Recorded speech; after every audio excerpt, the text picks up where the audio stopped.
The following is taken from William Ashcroft's The Samurai, available now on Amazon. The tale of the 47 Ronin begins with Asano Naganori, the samurai lord, or daimyo, of the southwest domain of Akko. In April of 1701, Asano was assigned to entertain a party of imperial envoys that were being hosted at the shogun's castle in Edo. Known today as Tokyo, Edo was home to the shogunate, a feudal government led by the shogun, the highest-ranking samurai in Japan and the country's de facto leader, albeit one who nominally served at the behest of the emperor.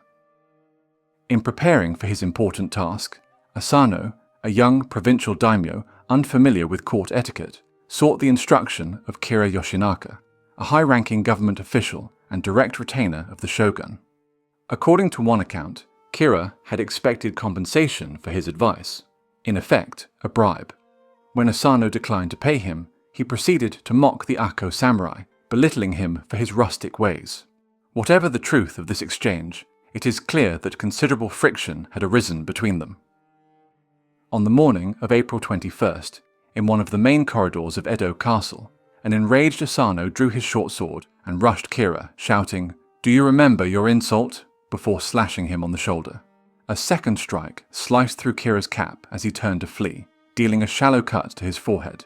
Asano was then quickly restrained before he could deliver a fatal blow.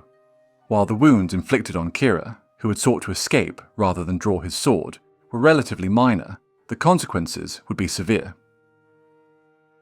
Resorting to force within the shogun's castle had long been strictly forbidden. Even the mere act of drawing one's weapon within the palace grounds constituted a capital offense. To violate this rule, moreover, was deemed a direct affront to the shogun and his authority. For Asano, there would be no leniency, even if he had acted in defense of his honor. Before a full investigation could be conducted into the incident, the shogun, Tokugawa Tsunayoshi, issued a death sentence. Asano was to commit seppuku immediately. Further, his lands were to be confiscated, the Akko Asano clan disbanded, and his 300 retainers cast out as rōnin, that is to say, lordless samurai. The hastily arranged execution took place that very afternoon, and in his final hours, from being detained to performing seppuku, Asano's only regret was that he had failed to take Kira's life. After receiving word of their lord's death, many of the Akko samurai gathered under the leadership of Asano's chief retainer, Oishi Kuranosuke. Despite the imminent confiscation of Akko Castle, it was the fate of Kira Yoshinaka that was foremost in everyone's thoughts. Kira was not only still alive, but had escaped any blame for the incident and consequently faced no punishment. When news of Asano's death reached the public, it had been met with widespread disapproval. Based on what little information had spread, many felt that the shogun's ruling was unjust and that Asano had paid the ultimate price for standing up to, as they believed, a corrupt and disdainful official. As a result, a large crowd gathered for Asano's funeral at Sengoku Temple. Some of the Akko samurai proposed that they commit seppuku en masse in the hope that their deaths might force the shogun's hand. Most, however, wished to see Kira dead before they took their own lives. A group of hardliners, led by the skilled swordsman Horobei Yasube, insisted that they travel to Edo and strike Kira down. The problem was that the target himself was only too aware of the potential threat to his life. After the incident, Kira had recruited a significant number of guards and even hired spies to monitor the movements of the Akko samurai. As Horobei's faction had learned firsthand, Kira's residence would not be easily infiltrated. If they were to avenge their lord, they would need to be patient. On the 26th of April, Akko Castle was officially handed over as the shogun had ordered. Asano's former retainers were now rōnin, and without employment, many came to leave the domain in search of opportunity. For those who felt duty-bound to make matters right, the long road to revenge had begun. A vendetta oath was sealed in blood, and following the first anniversary of Asano's death, Kuranosuke held a discreet gathering in Kyoto to confirm their plans. Those committed to the plot numbered just over 50, little more than half of the number of samurai in Kira's personal employ. However unfavourable the odds, the Akko men were more than willing to give their lives in order to claim Kira's. The Ronin began to converge on Edo in October of 1702, travelling in small numbers so as to keep a low profile.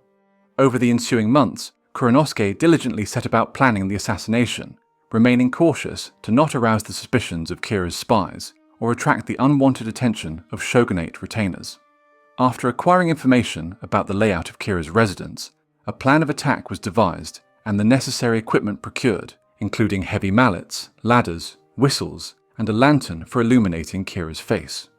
During this final period of preparation, however, several of the conspirators withdrew, most under pressure from their families. The shogun was hardly known for his clemency, and the consequences for attacking Kira were likely to be severe, potentially extending to the relatives of those involved. Indeed, Kusunoki himself had divorced his wife and returned her, along with his 4 youngest children, to her parents' home in order to safeguard them from any punishment. The band of Ronin was now 47. Of those who remained, most were in their 20s or 30s, with the oldest being 76, and the youngest, Kusunoki's son, Yoshitsune, only 15. It is said that Kusunoki instructed his eldest son to, quote, think night and day about taking vengeance against Kira. This single focus had occupied the thoughts of all for many months, and at last the time had come. The attack was set for the 30th of January, 1703. Oishi Sanpei, a distant relative of Kusunoki, had learned that Kira was due to host a small gathering that evening and was therefore certain to be home.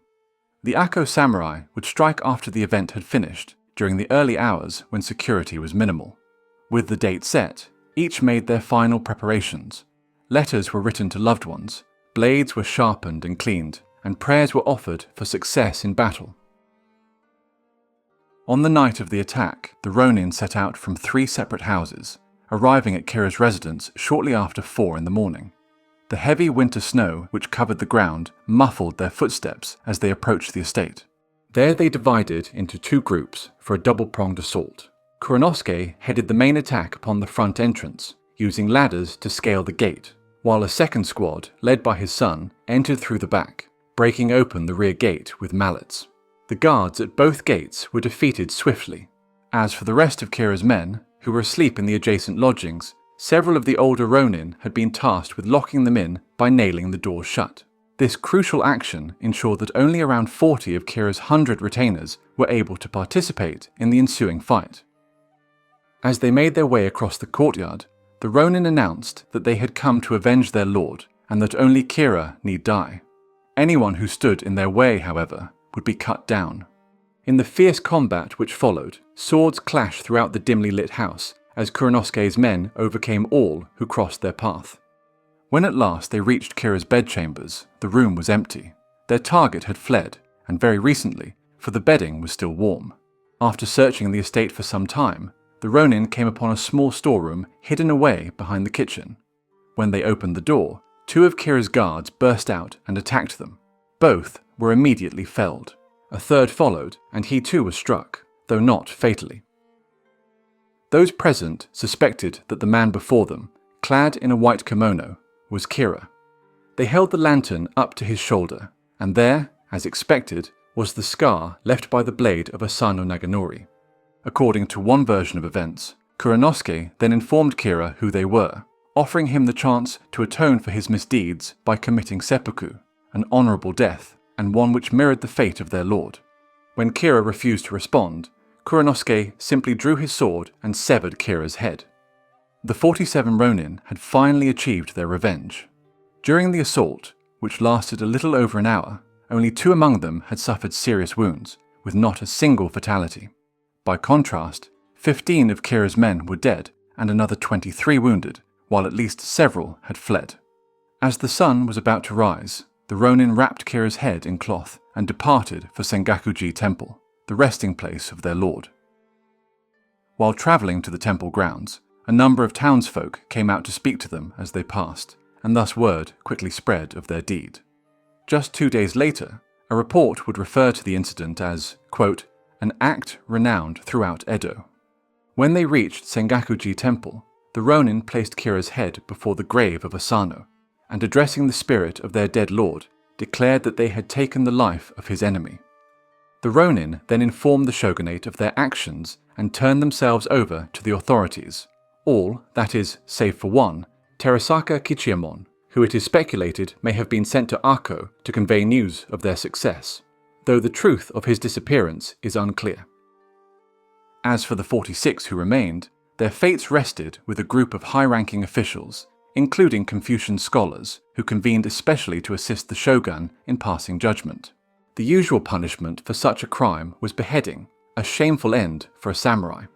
In this matter, however, the advisors perceived that such a ruling would be unjust. While the Akko Ronin had indeed perpetrated a vendetta killing in defiance of the government's ruling, they had done so out of obligation to their lord, whom many believed had been wronged. Their dedication to Asano and the samurai code of honor was beyond reproach. After some deliberation, then, it was determined that the Ronin be permitted to commit seppuku. It was a death sentence, but one which pointedly ensured that the loyalty displayed by Asano's men would not be disparaged. When the verdict was announced, the Ronin were officially declared guilty of a, quote, grave and unpardonable act, doubtless reflecting the shogunate's displeasure at having been defied and a desire to discourage future vendettas. Regardless of the wording, for Kuranosuke and his brothers-in-arms, the judgment was a welcome one. He is said to have responded, and I quote, "We consider ourselves fortunate to have been sentenced to die by performing seppuku." Their executions took place on the 20th of March, 1703, almost 2 years after Asano had met the same fate. Fittingly, the remains of the Ronin were then buried at Sengoku Temple alongside their lord. On the same day as the seppuku ceremonies, the shogunate effectively, if quietly, corrected its ruling on the April incident. Kira, it said, had behaved in a, quote, extremely cowardly manner. The Ronin had not only avenged their lord, but helped to greatly restore his reputation. For many, they became folk heroes, righteous samurai, or gishi, whose renown only grew over time. In 1748, Osaka hosted the first theatrical performance of Chushingra, the Treasury of Loyal Retainers, a popular drama recounting the events of the Akko vendetta. General perception of the incident was largely informed by this dramatization, which became a legendary tale known across Japan and, in time, the world. The conflict between personal loyalty and the authority of the government, between the samurai code of honor and secular law, undeniably made for a compelling story. The revenge of the 47 Ronin thus became a prominent part of the popular conception of the samurai, their tale enduring as a source of fascination to this day.